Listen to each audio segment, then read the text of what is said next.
அதிமுக எதிர்க்கட்சியாக தன்னுடைய ரோலை சரியாக செய்யலை. இந்த அளவிற்கு திமுக வந்து தைரியமாக பேசுகிறாங்க. நீங்கள் சொல்கிறீங்களா இந்த இவ்வளவு பொய்களை சொல்கிறாங்க, இல்லாதெல்லாம் சொல்கிறாங்க. ஆனால் இவ்வளவு பேசுவதற்கான காரணம் தைரியம். அதிமுக சரியாக செயல்படலை, ரோலை சரியாக பண்ணல. இப்போ திமுக தலைமையிலான அணி வந்து பலமான அணியாக பார்க்கப்படுது. அவர்கள் அடுத்த கட்டமாக கூட்டணி பேச்சுவார்த்தை குழு அமைத்து பேச்சுவார்த்தையை தொடங்கிட்டாங்க. அதிமுக என்ன பண்ணுது? சின்ன சாதாரண பேச்சுவார்த்தை, ஒரு நாள் பேச்சுவார்த்தையில எங்க கூட்டணி முடிவாயிரும். அந்த அளவுக்கு சுமூகமாக அனைத்து கட்சிகளும் ரொம்ப நெருக்கமாக இருக்கிறாங்க. இல்லை, அதிமுக தலைமையில் நடக்குமா, பாஜக தலைமையில் நடக்குமா? எதிர்ப்பு நிலையில் இருந்த திரு அண்ணாமலை கூட அதை சொல்றாரு. எடப்பாடி பழனிசாமியை முதல்வர் வாக்குவோம் சொல்ல அவர் ஏங்க எதிர்ப்பு நிலைன்னு சொல்றீங்க? இருந்தாரா இல்லையா? அவர் பேசினாரா பேசலையா? கூட்டத்தில் பாஜக நிர்வாகிகள் கூட்டத்தில் திரு எடப்பாடி பழனிசாமியை குறிப்பிட்டு திரு அண்ணாமலை பேசினாரா? இல்ல, பதிவு இருக்கு. இவ்வளவு ஒரு ஆன்டி இன்கம்பன்சி இருந்த அரசு இதுக்கு முன்னாடி நம்ம பார்த்ததே இல்லை. அல்ல, அந்த ஆன்டி இன்கம்பன்சி இருக்கக்கூடிய வாக்குகள் அப்புறம் அதிமுக வாக்குகளாக மாறுமா? ஆமாம், கண்டிப்பாக.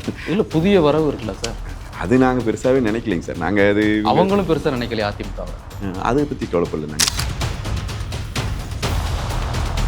திமுகவின் கையிலும் தமிழ்நாட்டை காப்பாற்ற வேண்டும் என்று விரும்புகிறவர்கள் யார் வந்தாலும் அரவணைக்க எங்கள் பொதுச் செயலாளர் தயாராகத்தான் இருந்தார். இப்போ விஜய் வந்தால் கூட சேர்த்துப்பார். ஒரு வருஷ காலமாக போன ஏப்ரலிருந்து போன மார்ச்சிலிருந்து நீங்கள் 4 முனை போட்டி மீண்டும் மீண்டும் பேசுகிறீர்களே. இது போல ஒரு பிரச்சாரம் மும்முனை போட்டி என்கிற சொல்லே பயன்படுத்தப்படும். மீண்டும் திமுகவை வெற்றி பெற வைப்பதற்குத்தான் விஜய் இன்றைய கட்சியை நடத்துகிறார். அதை தான் உடைக்க முடியுமா நிறைவா கேட்கறது? ஸோ இப்போ திமுக உடைச்சிட்டோன்னு நான் சொல்றேன். நீங்க ஊடகங்கள்ல மட்டும் உடைக்க முடியுமான்னு நான் கேட்கிறேன். உடைச்சிட்டோன்னு சொல்றேன்.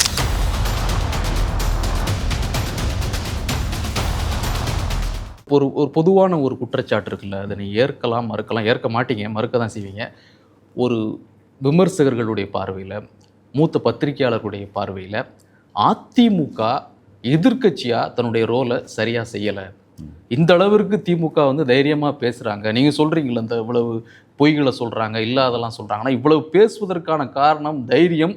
அதிமுக சரியாக செயல்படலை, ரோலை சரியாக பண்ணல. இதுதான் ஒரு பெரிய சிக்கலான விஷயம். இந்த ரோலை எப்படி செய்யறதுங்கிறது தான். இந்த விமர்சனத்தை வந்து நானும் பார்க்குறேன், நிறைய பேர் வைக்கிறாங்க. நான் அவர்களிடம் அன்போடு சொல்றது, அவங்க இந்த ஸ்கேலா எதை வச்சுக்கிறாங்கன்னா, ஒரு எதிர்கட்சி எப்படி செயல்படுவதற்கான ஸ்கேலா திமுக எதிர்கட்சியா இருந்து செயல்பட்டதை வச்சுக்கிறாங்க. எல்லாருமே அப்படித்தான். அவங்க எவ்வளவு போராட்டம் பண்ணாங்க எதிர்கட்சியா இருக்கையில, உங்களுக்கு எவ்வளவு நெருக்கடி கொடுத்தாங்க அரசுக்கு, ஆனா நீங்க அப்படி பண்ணலைங்கிறாங்க. நான் அவங்களுக்கு போராட்டம் அப்படிதான் நெருக்கடி கொடுத்தாங்க. நான் அவங்களுக்கு அன்போடு சொல்றது, அண்ணா திராவிட முன்னேற்ற கழகத்தை பொறுத்த வரைக்கும் இதனுடைய பிளட்லயே ஒரு விஷயம் இருக்கு. இந்த கட்சி எப்படி எதிர்கட்சியாக எப்பவுமே இருக்கும்னா ஆக்கப்பூர்வமான வகையில் செயல்படும். இப்ப 40க்கும் மேற்பட்ட முறை எல்லா மாவட்டங்களிலும், மாவட்ட தலைநகரங்களிலும் நாங்கள் மிக மாபெரும் ஆர்ப்பாட்டம், மக்களை திரட்டி ஆர்ப்பாட்டங்களை நடத்தியிருக்கோம். ஒவ்வொரு மாவட்ட தலைவரும் 40 முறைக்கு மேல் நடத்தியிருக்கோம் இந்த 5 வருஷத்துக்குள்ள. மறியல் நடத்தியிருக்கிறோம், ஆளுநரை சந்தித்து மனு கொடுக்கிறோம். நாங்க தொடர்ச்சியான போராட்டங்கள் சட்டமன்றத்துக்குள்ளும் போராடுறோம், வெளியும் போராடுறோம். இதை நாங்க வந்து போராடுவதிலேயோ, இந்த அரசுக்கு ஒரு வழிகாட்டுதல் கொடுப்பதிலேயோ, இந்த அரசுக்கு ஒரு நெருக்கடி கொடுப்பதிலேயோ எந்த இடத்தையும் சொந்த போகல. ஆனால் திமுக செய்ததை போல தெருவில் இறங்கி மக்களுக்கு பிரச்சனை கொடுத்து நீங்க இந்த அரசை வந்து ஸ்தம்பிக்க வைக்கிறேன் அல்லது இந்த அரசை செயல்பட அரசை வந்து ஸ்தம்பிக்க வைக்கிறது, மக்களுக்கு நெருக்கடி கொடுக்கறது, அவங்களோட இயல்பு வாழ்க்கையை பாதிக்கிறது, அந்த மாதிரி இல்லை. நீங்க இவ்வளவு பண்ணிருக்கீங்கன்னா அது ஒரு இம்பாக்டை ஏற்படுத்தியிருக்கணும், மக்கள்கிட்ட போய் பதிஞ்சிருக்கணும்ல. அதிமுக இவ்வளவு பெரிய விஷயத்தை முன்னெடுத்து, இவ்வளவு பெரிய போராட்டத்தை முன்னெடுத்து இதுல ஒரு மாற்றத்தை நிகழ்ந்திருக்குது. பரவாயில்ல, ரோல் அவங்க சரி அந்த மாதிரி இல்லைங்கிறதா இல்ல, அந்த மாதிரி வந்து இருக்குதுங்கிறத நான் கிரவுண்ட்ல பாக்குறேங்க. இதுல எனக்கு இருக்கிற வருத்தம் ஒண்ணு நான் பதிவு பண்றதையே, அது எனக்கு ஊடகத்துறையின் மேல ஒரு பெரிய வருத்தம் இருக்கு. ஊடகத்துறை வந்து எப்பொழுதெல்லாம் திமுக ஆட்சிக்கு வருகிறதோ அப்போதெல்லாம் திமுகவின் பக்கம் ஆதரவாகவே செய்திகள் வெளியிடுவதும், திமுகவை எதிர்த்து வருகிற செய்திகளை செய்தியா போடுறாங்க.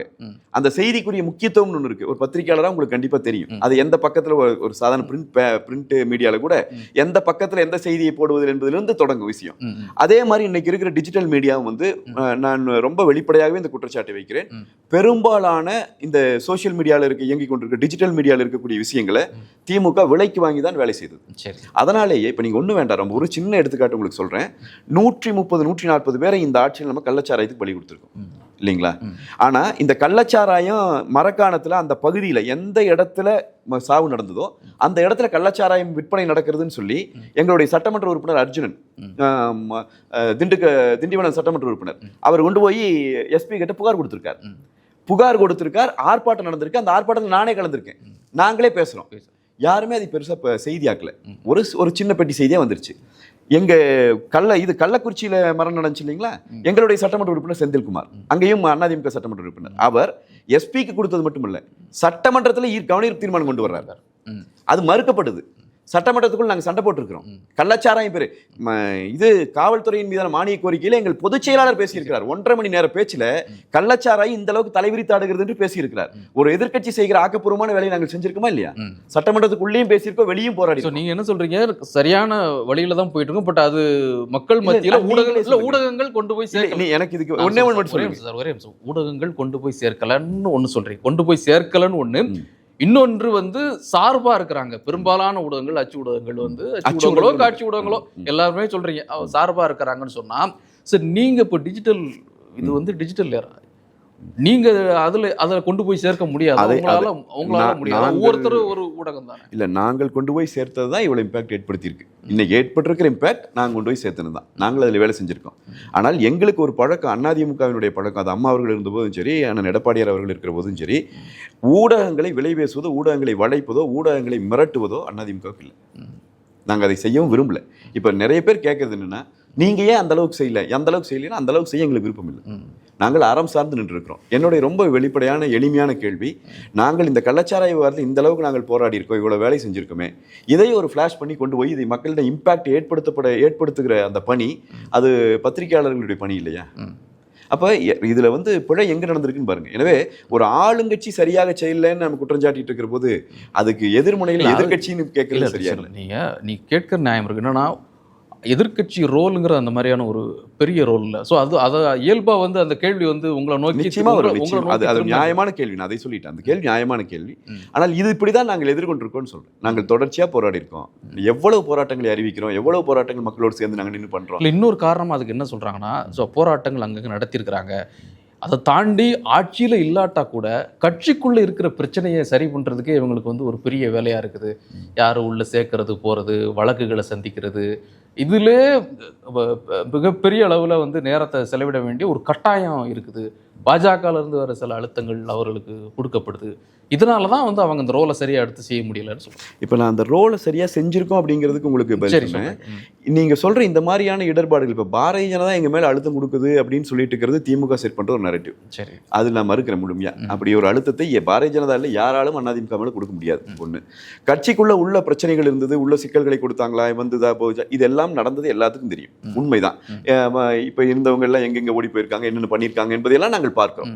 எனவே அந்த சிக்கல்களை எல்லாம் கடந்துதான் எங்கள் பொதுச் செயலாளர் இதை எதிர்கொண்டார். நான் அதனால் தான் மீண்டும் மீண்டும் பல சமயங்கள் என்னுடைய பேச்சுக்கள் அழுத்தம் திருத்தமா சொல்றேன். இந்த 2000க்கு பிறகு இந்த நூற்றாண்டு காலத்துக்குள்ள அதிகமான அரசியல் அழுத்தங்களை சந்தித்து அதில் வென்று காட்டியவர் எங்களுடைய பொதுச் செயலாளர் புரட்சித் தமிழர் எடப்பாடியார் தான். நான் மீண்டும் மீண்டும் அதை சொல்லுவதற்கு காரணம், இவ்வளவு எதிரிகளும் துரோகிகளும் சுற்றி நின்று கொண்டு இருக்கிற நேரத்திலும் கூட எங்கள் பணிகளிலே நாங்கள் தோய்ந்து போய்விடவில்லை. எங்கள் பணிகள் மிகச்சிறப்பாக நடந்து கொண்டே இருக்கிறது. அதை அவர் சாதித்து காட்டியிருக்கிறார் என்பதை தான் நான் சொல்லிக்கிறேன். ஸோ நீங்கள் தொய்வு இல்லைன்னு சொல்றீங்க, அதுலேருந்தே நான் தொடங்குறேன். இப்போ திமுக தலைமையிலான அணி வந்து பலமான அணியாக பார்க்கப்படுது. அவர்கள் அடுத்த கட்டமாக கூட்டணி பேச்சுவார்த்தை குழு அமைத்து பேச்சுவார்த்தையை தொடங்கிட்டாங்க. அதிமுக என்ன பண்ணுது? அதிமுக மிக வேகமாக வேலை செய்யும். நாங்கள் தான் தேர்தல் வேலை முதல் தொடங்கணும். 234 தொகுதி எங்கள் பொதுச்செயலாளர் நெருக்கி கொண்டிருக்காரு. 200 தாண்டிட்டார்.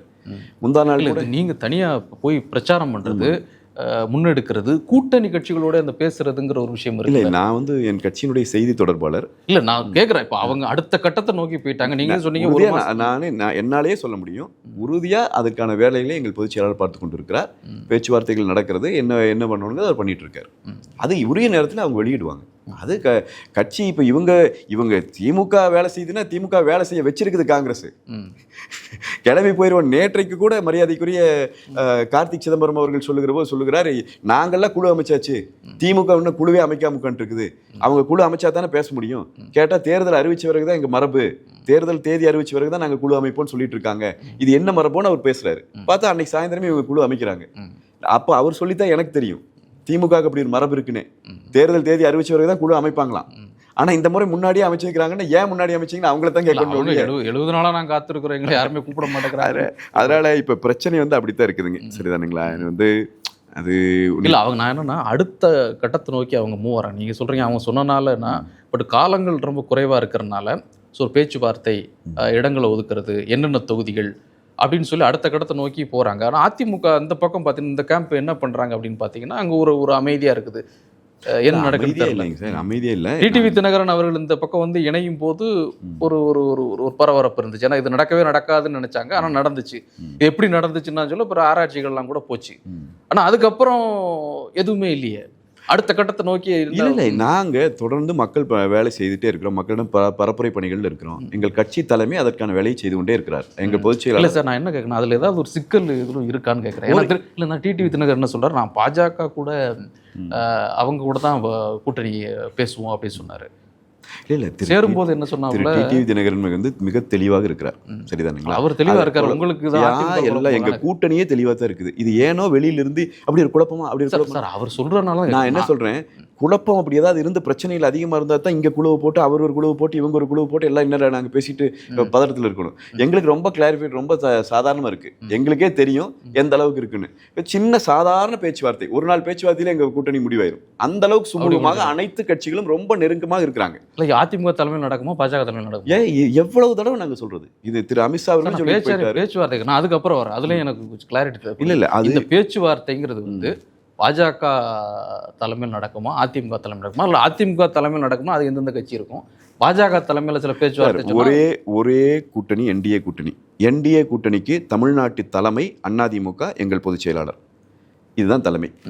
ஏவர் தான் தலைமையேற்று இந்த கூட்டணியை வழிநடத்த போகிறார். டிடிவி தினகரனும் எடப்பாடி பழனிசாமியோட வந்து தான் பேசுவார். ஆமா, அதே அவர் டிடிவியே சொல்லியிருக்காரு. இல்லையே, என்ன சொல்லி தெளிவா சொல்லியிருக்காரு. நாங்கள் இப்போ அவரை ஏற்றுக்கொண்டு நான் ஒரு முதலமைச்சர் வேட்பாளர் அதுவும் கூட கேட்டதுக்கு அவருக்கு திருப்பியே கேட்டார், ஏன் இந்த குழப்பறீங்க பத்திரிகையாளர்னு கேட்டார். நாங்கள் இவ்வளவு தளவு தெளிவாக சொல்லி இதையே ஸ்டாலின் கிட்ட போய் ஒரு தடவை கேளுங்களேன். ஏன் கனிமொழி அனுப்பி ராகுல் காந்தியோட பேசுனீங்க?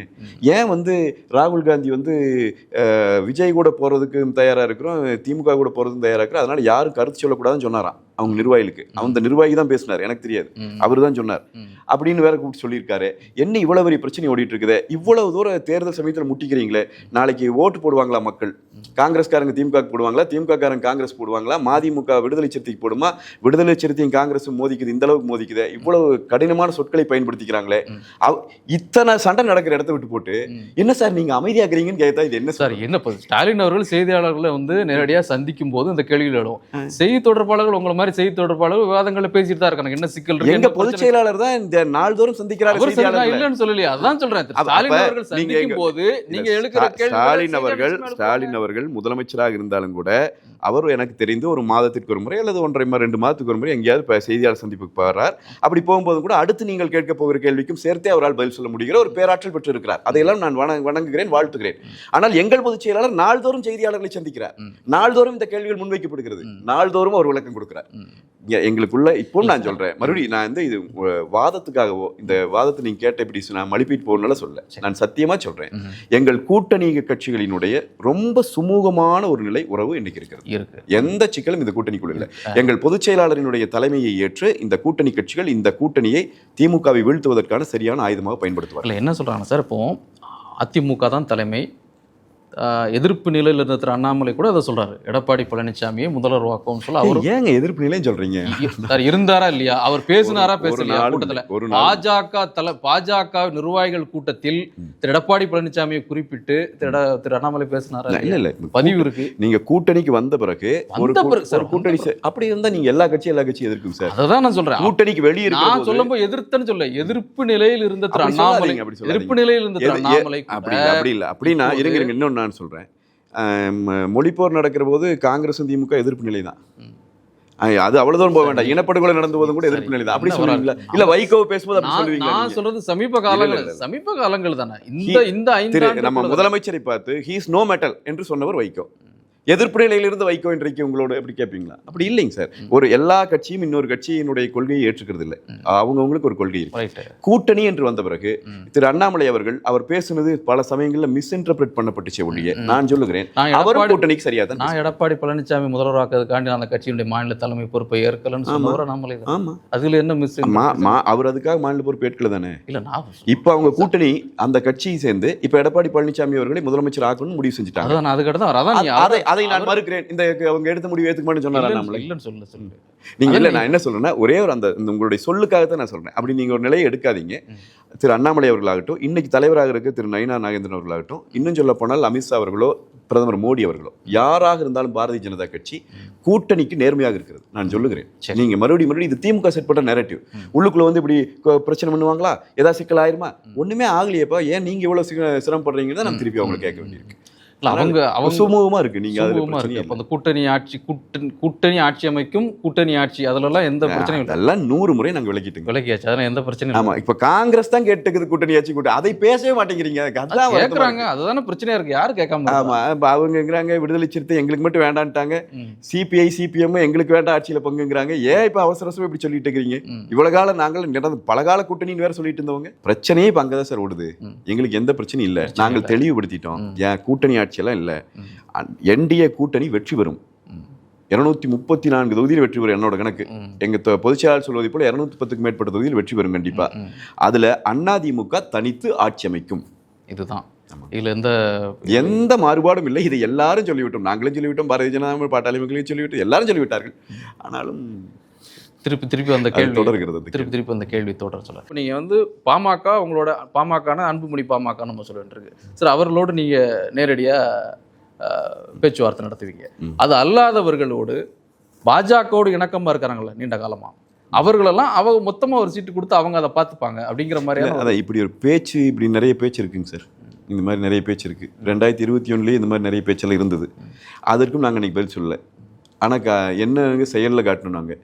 இப்போ 2021 உங்களுக்கு நல்லா தெரிஞ்சிருக்கும். மீண்டும் மீண்டும் திமுக ஆதரவு ஊடகங்களும் திமுகவும் சொல்லது வந்து ஒரு பேச்சு அவங்க கிளப்பி விட்டது வந்தப்போ 60 சீட்டு வாங்க போகிறாரு அமித்ஷா வந்துட்டாரு, 60 சீட்டு வாங்க போகிறாரு, அப்படியே அதிமுக கொடுத்துற போது அதிமுக அடிமையாயிடுச்சு, இப்படிலாம் பேசிட்டு இருந்தாங்க. அப்புறம் எத்தனை சீட்டு கொடுத்தோங்கிறத எல்லாரும் பார்த்தாங்க. அதுக்கப்புறம் நாங்கள் சொன்னது தப்புன்னு கூட ஒருத்தரும் வருத்தம் தெரிவிக்கல. சரிதானுங்களா? அது மாதிரி இப்பவும் பேசுவாங்க. அப்படி அங்கே 60 சீட்டு கொடுத்து அவங்க பிரிச்சுக்குவாங்க, இவங்க கூட தான் கூட்டணி. அவங்க இதெல்லாம் அப்பட்டமான பொய். எங்கள் பொதுச் செயலாளர் செய்தியாளர் சந்திப்பில் என்ன நடக்கிறது என்பதை தெரிவிக்கிறார்கள். அதிமுக என்ன குழு அமைக்குதோ, யார் தலைமையில் அந்த குழு இருக்குதோ அவர்கள் நேரடியாக பேச்சுவார்த்தை நடத்துவார்கள் எடுத்துக்கிறேன். ஆமா, யாரெல்லாம் இடம் பெற்றிருக்கா எல்லாரோடும் அதிமுக அமைக்கிற குழு கட்டாயம் பேச்சுவார்த்தை நடத்தும். அப்படி எப்பவும் நடக்கிற அதுக்கு யார் ஒத்து வருவாங்களோ அவங்க தான் கூட்டணியில் இருப்பாங்க. அப்படித்தான் இருக்கிறாங்க. இல்ல இருப்பாங்கன்னு சொல்லி இருப்பாங்க. இப்ப இருக்கிறவங்க எல்லாரும் சார் சுத்தி நம்ம எப்படி வந்தாலும் நான் ஃபேக்ட் சொல்லிடுறேன். என்னங்க, இப்ப இருக்கிறவங்க எல்லாரும் கூட்டணியில் இருப்பாங்க. சரி, இன்னும் புதிய கட்சிகள் இணையலாம். இது என்னோட அசம்ஷன் தான். புதிய கட்சிகள் இணையலாம். இப்ப இருக்கிறவங்க கட்டாயமா இருப்பாங்க. இவங்க எல்லாரும் ஒரு தலைமையை ஏற்று இருக்கிறார்கள். தமிழ்நாட்டில் என்டிஏவினுடைய தலைவர் எங்கள் பொதுச் செயலாளர் தான். அவர் அமைக்கிற குழுவோடு பேச்சுவார்த்தை நடத்தி கூட்டணி இடங்கள் சரியாக பருங்கி கொடுக்கப்படும். சரி, நாங்க தேர்தலை சந்திப்போம். இப்ப காலம் எப்படி இருக்குது? ரொம்ப பாசிட்டிவா இருக்கு. அதிமுக கூட்டணிக்கு மிகப்பெரிய பாசிட்டிவாக இருக்குது. நான் இப்போ களத்தில் தொடர்ச்சியாக பயணிக்கிறேன். தெருமுனை கூட்டங்களாக பேசுகிறங்காட்டி கடந்த 15 நாட்களுக்குள்ள ஒரு 50 கூட்டங்களுக்கு மேலே நான் பேசியிருக்கேன். வேறு மாவட்டங்கள் தொடர்ந்து பயணிக்கிறேன். அந்த ஒவ்வொரு மாவட்டத்துக்குள்ளும் இன்றைக்கி இருக்கிற நிலையை நான் பார்க்குறேன். இந்த அரசுக்கு எதிராக இருக்கிற அந்த மனநிலை இன்றைக்கு மிகப்பெரிய அளவில் இருக்கிறது. இவ்வளவு ஒரு ஆன்டி இன்கம்பன்சி இருந்த அரசை இதுக்கு முன்னாடி நம்ம பார்த்ததே இல்லை. அதில் அந்த ஆன்டி இன்கம்பன்சி இருக்கக்கூடிய வாக்குகளை அப்புறம் அதிமுக வாக்குகளாக மாறுமா? ஆமாம், கண்டிப்பாக. இல்லை, புதிய வரவு இருக்குல்ல சார், அது நாங்கள் பெருசாகவே நினைக்கலைங்க சார். நாங்கள் அது அவங்களும் பெருசாக நினைக்கலையே அதிமுகவை. அதை பற்றி கவலைப்படல. நாங்கள் வந்து 31 வருஷம் இந்த நாட்டை ஆண்டு கட்சி. திமுக வருஷம் தாவேக்கான்னு சொல்கிறாங்க. அதிமுக உள்ள கொண்டே ஐயா அப்படி அது நீங்கள் வந்து பவர் ஸ்டார்னு ஒருத்தர் வந்தார் தெரியுங்களா? ஒரு நடிகர் வந்தார் தெரியுமா? நல்ல நடிகர் தான். பவர் ஸ்டார்னு சொல்கிறீங்களா? விஜய்? இல்லை, பவர் ஸ்டார்னு நடிகர் வந்தார் தெரியுமா? அவரை பவர் ஸ்டார் தெரியாம, சூப்பர் ஸ்டாரை கூட தெரியாம இருக்கலாம், பவர் ஸ்டார் தெரியும் இல்லைங்களா? அவன் பவர் ஸ்டார் ஒரு தடவை சொன்னார், எனக்கு போட்டியே எனக்கும் சூப்பர் ஸ்டாருக்கும் தான். அன்னைக்கு வந்து விஜய் கவலைப்பட்டிருப்பாரு நீங்க நினைக்கிறீங்களா? வீட்டில் உட்காந்து அழுதுருப்பாரா? சே, நம்மளை போட்டியிலே இல்லைன்னு சொல்லிட்டாரே, அழுதுருப்பாரா? இதெல்லாம் விளையாட்டு வேலைங்க சார். அவர் எதையோ சொல்லிட்டு போறாரு, அதை பற்றி நம்ம கவலைப்படல. அவர் கட்சி ஆரம்பித்திருக்கிறார், அவர் பாதையில் போகிறார். எங்களை பொறுத்த வரைக்கும் நாங்கள் ட்ராக் ரெக்கார்டு வச்சிருக்கிறவங்க, சரிதானுங்களா? வெறும் காத்திலே கணக்கு எழுதுகிற ஆட்கள் இல்லை. நாங்கள் ஒரு தேர்தலையும் சந்திக்காமல் பேசுகிற ஆட்கள் இல்லை. 31 வருஷம் இந்த மண்ணை ஆண்ட கட்சி. கடந்த தேர்தல் முடிகிற வரைக்கும் இந்த நாட்டினுடைய பிரதான எதிர்க்கட்சி என்பதை மீண்டும் மீண்டும் நிரூபித்த ஒரு கட்சி. எனவே அந்த கட்சி திடீர்னு அழிஞ்சு போயிடுச்சு, நாங்கள் வந்து ஆட்சி. எனவே அந்த மாதிரி அந்த பேச்சுகள் எல்லாம் வந்து ஒரு என்ன சொல்றது, ஒரு அரசியல் தரமுடைய பேச்சுகளாகவே நாங்கள் நினைக்கிறது. அந்த அரசியல் தரம் தாண்டி அது வந்து ஒரு விளையாட்டுத்தனமான பேச்சாகத்தான் நாங்கள் பார்க்கறோம். அவங்களும் வந்தா கூட நினைச்ச ஒரு காலகட்டம் இருக்குல்ல சமீப. நாங்கள் தான், நான் அப்பவுமே சொல்லிட்டு, நானும் பேசியிருந்தேன், பொதுச்செயலாளரும் பேசியிருந்தார். அவங்க மட்டும் இல்ல, இன்னும் பிற சக்திகள் உண்மையிலேயே திமுகவை அப்புறப்படுத்த வேண்டும், இந்த இடத்துல இருந்து திமுகவின் கையிலிருந்து தமிழ்நாட்டை காப்பாற்ற வேண்டும் என்று விரும்புகிறவர்கள் யார் வந்தாலும் அரவணைக்க எங்கள் பொதுச் செயலாளர் தயாராகத்தான் இருந்தார். இப்போ விஜய் வந்தா கூட சேர்த்துப்பார் எப்பவுமே. ஆனா அந்த சிந்தனை அவருக்கு இல்லை. விஜய்க்கு நான் தான் தெளிவாக சொல்றேன் பாருங்க, திமுகவை உண்மையாக அகற்ற வேண்டும் என்கிற சிந்தனை யார் கொண்டவர்கள் யாராக இருந்தாலும் ஏற்றுக்கலாம். கிளியர். அதுக்கப்புறம் விஷயங்களா அப்புறம் நீங்கள் தான் யோசிக்கணும், பார்க்குற மக்கள் தான் யோசிக்கணும். அதனால இதெல்லாம் ஒரு குழப்பமே இல்லை. இது நான் இப்பவும் சொல்கிறேன். 2021 ஒரு தேர்தல் நடந்துச்சு. நமக்கு நேரம் இருக்கு இல்லைங்க சார், நான் கொஞ்சம் 2021 தேர்தலில் அதிமுக ஆளுங்கட்சி. அன்னைக்கு திரு சீமான் அவர்கள் நாம் தமிழர் கட்சி இருக்கு களத்தில். இன்னும் சொல்ல போனால் 2019 அவங்க கிட்டத்தட்ட 4 விழுக்காடெல்லாம் தாண்டி 5.5 விழுக்காடுகளை வந்துட்டாங்க. ஆனால் எந்த செய்தி ஊடகமே மும்முனை போட்டி என்று பேசவே இல்லை தமிழ்நாட்டில், சரிதானுங்களா? அவர் சீமானை வந்து நெக்லிஜிபிளாகவே வச்சுருந்தாங்க. ஆனால் இன்னைக்கு 26 தேர்தல் திமுக ஆட்சியில் இருக்குது. இப்போ ஒரு வருஷத்துக்கு முன்னாடி இருந்து 4 முனை போட்டிங்கிறாங்க. எனக்கு இதில் இருக்கிற வருத்தம் என்னன்னா, அன்னைக்கு ஆன்டி இன்கம்பன்சி ஓட்டுகளை வேற யாரும் பிரிச்சிடக்கூடாது, நேராக திமுகக்கே விழுகணுங்கிறதுக்காக 3 முனை போட்டின்னு கூட சொல்லவே இல்லை, வயதிறக்கல. அது திமுக வரட்டுன்னு ஊடகங்கள் காத்திருந்துச்சு. இன்னைக்கு இந்த ஆன்டி இன்கம்பன்சி ஓட்டு எப்படியாவது பிரிச்சு விட்டோம்னா திமுக மறுபடியும் ஆட்சிக்கு வந்துடும் சொல்லித்தான் இவங்க ஒரு வருஷமா நெரேட்டிவ் செட் பண்றாங்க, 4 முனை போட்டின்னு. ஆனால் ரியாலிட்டியில் என்ன இருக்கு? கிரவுண்ட்ல இப்ப எஸ்ஐஆர் நடந்துச்சு. எஸ்ஐஆர்ல நாங்க பங்கெடுக்கிறோம், நாங்க போய் எங்க உறுப்பினர்களை போட்டு நாங்க பாக்குறோம். எந்த கட்சி இருந்துச்சு களத்துல? திமுக அதிமுக 2 பேர் தான் இருந்தாங்க. திமுக இருந்தது, திமுக கூட்டணி கட்சிகள் சில பேர் இருந்தாங்க, அதிமுக இருந்துச்சு, அதிமுக கூட்டணி கட்சிகள் இருந்தாங்க. இதை தாண்டி எஸ்ஐஆர் காலத்தில் யார் இருந்தா? ஒரு 100 பேருக்கு ஓஏபி வாங்கி கொடுத்துருக்குமா வேற ஏதோ ஒரு கட்சி? 100 பேருக்கு ஒரு 10 குடும்பத்துக்கு ரேஷன் கார்டு வாங்கி கொடுத்துருப்பீங்களா? ஒரு 10 குடிநீர் இணைப்பு எங்க வந்திருக்குன்னு உங்களுக்கு தெரியுமா? அப்புறம் என்ன நீங்க பேசுறீங்க? என்ன எங்க லிஸ்டுக்குள்ள நாம் தமிழரையும் சேர்த்தானே கொண்டு வரீங்க? நான் எல்லாரையும் கேட்கிறேன். அதான் மும்முனை போட்டிங்கிறது அப்ப இல்ல, அதனால இப்ப ஏன் 4 முனை போட்டின்னு கேட்கிறேன். அன்னைக்கு மும்முனை போட்டி இல்லாத எனக்கு புரியுது, எனக்கே புரியுது அதனோட காரணம். சரி, இதனாலதான் இவங்க கொடுக்கலன்னு. இன்னைக்கே 4 முனை போட்டி ஒரு வருஷமா. ஆனா அந்த தேர்தல் காலகட்டத்திலையும் எனக்கு தெரிஞ்சு வந்து காட்சி ஊடகங்கள் முற்றிலுமா புறக்கணித்ததா தெரியல. சீமான ஒரு ஃபேக்டரா உள்ள வச்சுதான் அவரை ஒரு தலைவர்களை வைக்கின்ற பொழுது சீமானும் அது உள்ள வந்தார். சீமானு உள்ள வந்தாரோ வரலைங்க, நான் தெளிவா கேட்கறது. ஒரு வருஷ காலமா, போன ஏப்ரல்ல இருந்து போன மார்ச்ல இருந்து நீங்க 4 முனை போட்டி மீண்டும் மீண்டும் பேசுகிறீர்களே. இது போல ஒரு பிரச்சாரம், மும்முனை போட்டி என்கிற சொல்லே பயன்படுத்தப்படல. அது யாராவது ஒருத்தர் வந்து ஒரு மக்களுக்கு அறிவும் இல்லாதவர், மக்கள் மத்தியில வந்து யாருன்னே தெரியாத ஒருவர் ஒரு கட்சியை தொடங்கி அவர் ஏதாவது ஒன்று சொல்லிட்டு போனா அந்த மாதிரியான பேச்சுக்கு இதே இல்லை. மக்கள் மத்தியில பாப்புலரான ஒரு லீடர், அவர் ஒரு பார்ட்டியை அவர் தொடங்குறாரு, எனக்கு இவ்வளவு பெரிய பலம் இருக்குன்னு அவர் நம்புறாரு, இவ்வளவு பெரிய வருமானத்தை விட்டுட்டு வர்றோம்னு சொல்றாரு, இனிமே உள்ள காலங்கள் எல்லாமே வந்து இந்த அரசியலுக்கு தான் ஒப்புவிக்கிறோம் சொல்லி சத்தியப்பிரமாணம் எடுத்து சொன்ன மாதிரி அவர் வந்து நிக்கிறாருன்னு சொல்லும் போது அவர் இந்த 2 லிஸ்ட்ல வரும்போது இயல்பா வந்து சேர்ந்துருவாங்க. உங்க வாதம்னா நான் இதையும் திருப்பி கேட்கிறேன். 2011 முதல் தேர்தலை சந்திச்சது நாம் தமிழர் கட்சி. தேர்தலை போட்டியிடல, பிரச்சார களத்தில் இருந்துச்சு. 16 தேர்தலை சந்திச்சு, 19 தேர்தலை சந்திச்சு. கிட்டத்தட்ட அந்த கட்சி தேர்தல் களத்தில் பணியாற்ற தொடங்கி 10 ஆண்டுகளுக்கு பிறகு வந்த தேர்தல் 21 தேர்தல்.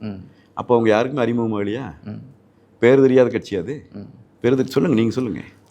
இது சீமான் வந்து விஜய் அளவிற்கு விஜயோட அளவுங்கிறது நீங்க எதையும் சொல்லிட்டு இருக்கீங்க. அதுதான் சார் நான் சொல்றது வந்து இல்ல, நான் அரசியலுக்குள்ளே வரல. நீங்க ஒரு பொழுதுபோக்கு படத்திற்கும் ஜனரஞ்சகமான ஒரு படம் வெற்றி பெறதற்கும் ஒரு கலைப்படைப்பு வெற்றி பெறதுக்குமான வித்தியாசம் இருக்கு. அந்த எண்ணிக்கை இருக்குல்ல, அந்த எண்ணிக்கை இருக்குல்ல, அதெல்லாம் ஒன்றும் இல்லை சார்.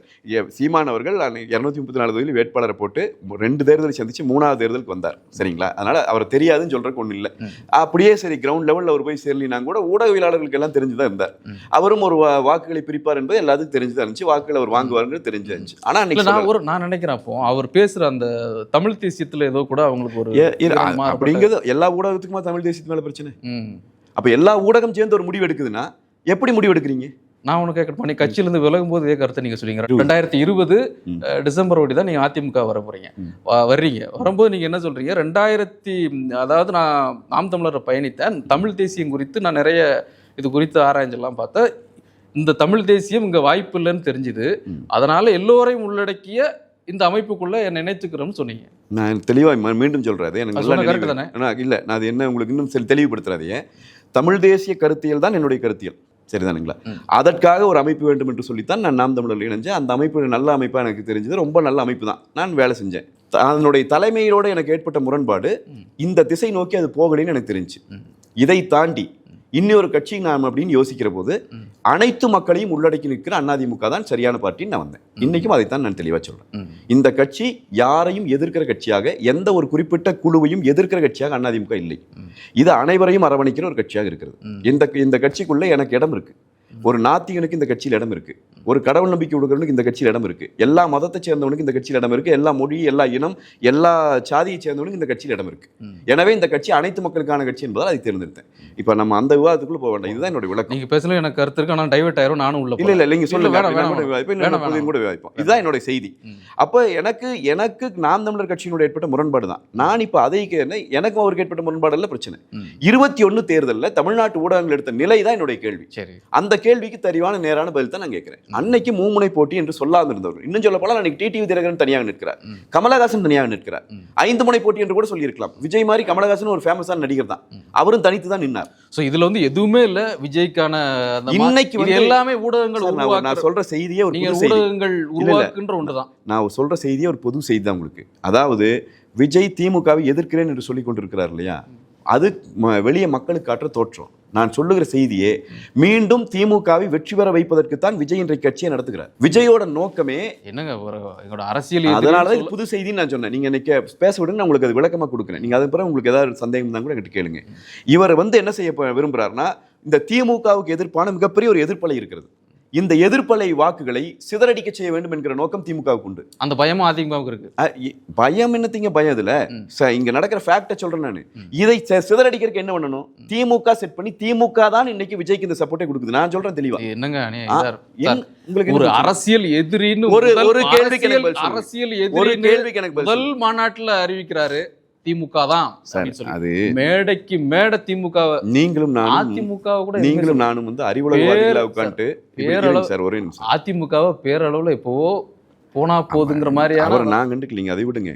நான் என்ன சொல்றேன், நீங்களும் நானும் ஒரு அறிவுலகவாதிகளா உட்காந்து இப்படி எல்லாம் பேசிட்டு இருக்கு. நம்ம கண்ணில் தெரியுற அரசியலுமே பாமர மக்களுக்கு காட்டப்படுற அரசியல் வேற வேற சார்.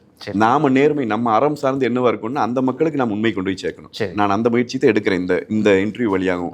அது தினமணியினுடைய இதுன்னு காட்டி எனக்கு அது நல்லதாகவே எனக்கும் படுது. அது அறம் சார்ந்த இடம் நினைச்சு தான் நான் சொல்றேன். அதாவது கரூர் பிரச்சனையே எடுத்துக்கோங்க.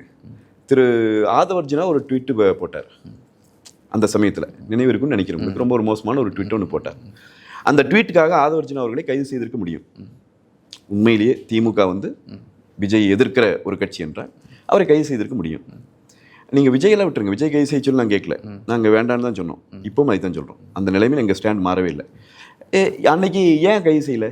இன்னைக்கு வரைக்கும் நான் மீண்டும் மீண்டும் அழுத்தம் திருத்தமாக சொல்கிறேன், விஜய் அவர்களோ சீமான் அவர்களுக்கு 22, 23 ஆண்டு வரைக்கும் திமுக கொடுத்த நெருக்கடியை அதன் பிறகு சீமான் அவர்களுக்கு திமுக கொடுக்கல. ஏன் கொடுக்கல? நீங்கள் சீமானவர்கள் மீது சில தவறான வழக்குகள் எல்லாம் வருது, அதை பற்றியெல்லாம் நான் பேச விரும்பல. அதெல்லாம் சரி, அந்த இதுக்கெல்லாம் திமுக அன்னைக்கு சப்போர்ட்டிவாக இருந்துச்சு. அவரே சீமான் அதே ஸ்டாண்ட் தான் இப்போ விஜய் விஷயத்தில் எடுக்கிறாங்க. 2 பேரையுமே, சீமானவர்களாகட்டும் விஜய் அவர்களாகட்டும், இவங்களை பொறுத்த வரைக்கும் இவர்கள் வாங்குகிற வாக்கு அரசுக்கு எதிரான வாக்கு என்பது திமுகவுக்கு தெரியும். அந்த அரசுக்கு எதிரான வாக்குகள் இவர்கள் நிறைய வாங்கினார்கள்னு சொன்னால் அதிமுகவும் திமுக மறுபடியும் எங்களுக்கு ஏற்கனவே 1.5% தான் வித்தியாசம். இப்போ இந்த வாக்குகள் விழுந்துச்சுன்னா 10 விழுக்காட்டுக்கு மேலான வாக்குகள் அதிகம் பெற்று அதிமுக வெல்லும். அப்போ இதையை தடுக்கிறதுக்கு இந்த ஸ்பாயிலர்ஸை பயன்படுத்துகிறது இப்போ திமுக. இப்போ நான் சொல்கிறேன், நீங்கள் தெளிவாக புரிஞ்சுக்கணும். சீமான் வந்து திமுக ஆதரவாக இருக்கார் என்றோ விஜய் திமுக ஆதரவாக இருக்காருன்னு நான் சொல்லலை. திமுக இவர்களை தெளிவாக பயன்படுத்துகிறதுன்னு சொல்கிறேன்.